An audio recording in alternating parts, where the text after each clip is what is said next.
as far as the power sector is concerned, it has been under a lot of stress. And in 2015, during the budget speech, it was mentioned that several tax exemptions should be provided to the sector, will be phased out by 2017. But given the fiscal situation of the power sector, are you going to be seeking an extension? There has been this point that was flagged off many times with me, but as a person from the field of finance, my own calculations show me that because of the high rate of MAT, the minimum alternate tax, really the power sector tax exemptions don't really add up to significant benefit on a net present value basis to any of the companies. So there is no need to do that. So I don't think in income tax, I'm sure these companies will be better off with having a lower absolute rate of marginal rate of tax and doing away with all the uncertainties and complications of the tax structure which Finance Minister Mr. Jaitley is trying to do. I think it's a noteworthy effort that he's doing, and I support that fully. Also, there is an expectation that, actually it's not an expectation, it's a fact that it's going to happen. Just that if you can share with us some clarity on the issue of strategic sale of assets of certain companies or buyback of shares of certain companies which come under your ministry.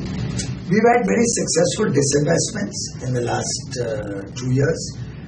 Coal India, NTPC, all of these are very, very successful issuances to the people of India.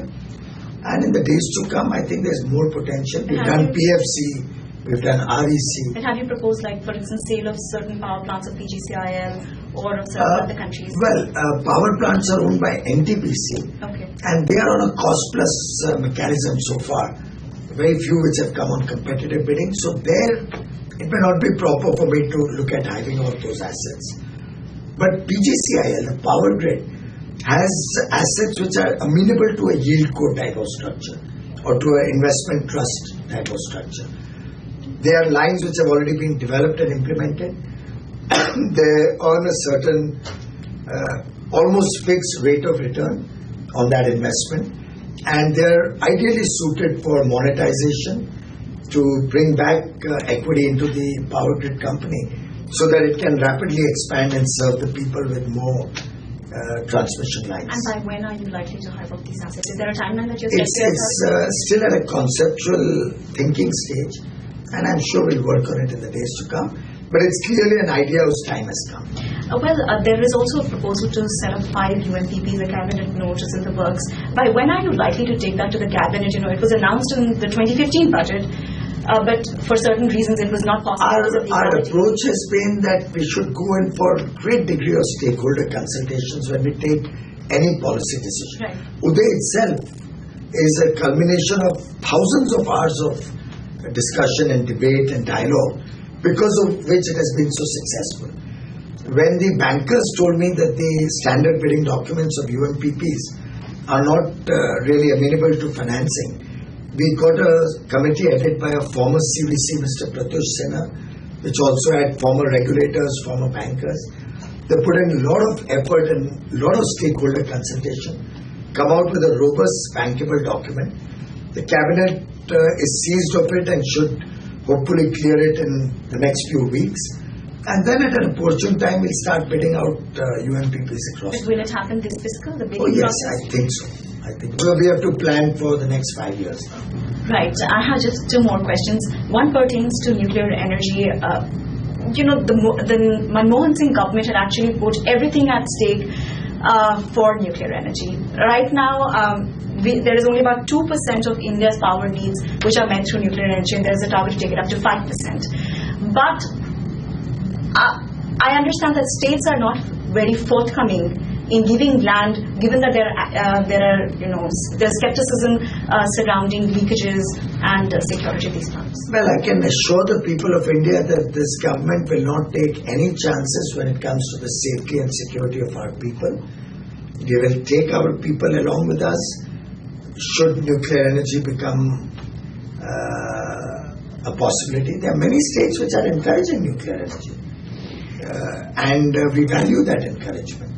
The government is committed to bringing the best of class of technology, highest standards of safety, And we'll bring in nuclear. How many states have committed to this? I would not be personally aware because that is not reporting to me. That's another department which handles that. But in terms of power generation? We are quite hopeful, and the finance minister announced in the budget certain allocation of funds. We've also made it easier for joint ventures between PSUs to develop nuclear power. And we are working on that on a steady state basis. But we treat all our different sources of energy as equal children. So be it coal, be it renewable energy, be it nuclear, for us all have an important stake in the system and an important place in our energy mix. Well, do you think acquisition of land is not going to be a challenge, not just for nuclear power, but also for solar power, for any of these renewable energy sources to kick off, for you to have a sustainable model for 24/7 power generation? Well, we love challenges and we convert challenges into opportunities. In solar, for instance, last year we bid out nearly 21,000 megawatts of power plants. That will come, many of them are in solar parks which already come with land and transmission. States are helping us get land in place. Will you be doing the same for nuclear and wind? Well, wind is so much spread out that it may be difficult for us to really acquire. That will be for the private people to acquire. For nuclear, of course, states will have to come forth with the amount of land that is needed. But with modern technology, the requirements have also shrunk. Many existing plants will have sufficient land to set up nuclear plants.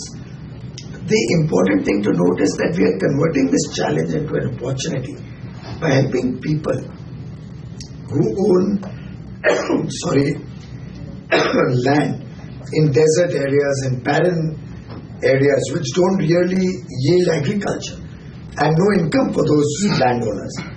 Those are the type of areas which are eminently suitable for solar, and that's the kind of areas we are focusing on. So actually solar provides them a regular stream of income if they're going in for the lease model or a significant capital to help them start their lives in other areas or invest in the rest of their land holdings.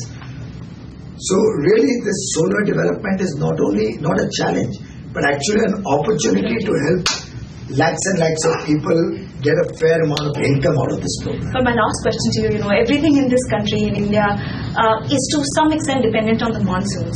So 50 hydroelectric power plants had to, in some senses, they were adversely affected as on April 8th because of shortage of rainfall. Though the expectation is that monsoon is going to be normal this time around, because in the past 100 years, we haven't had 3 consecutive almost 4 monsoons. But do you think that if that were not to be, because always rainfall is unpredictable in India, what is going to be a plan B? Do you have enough?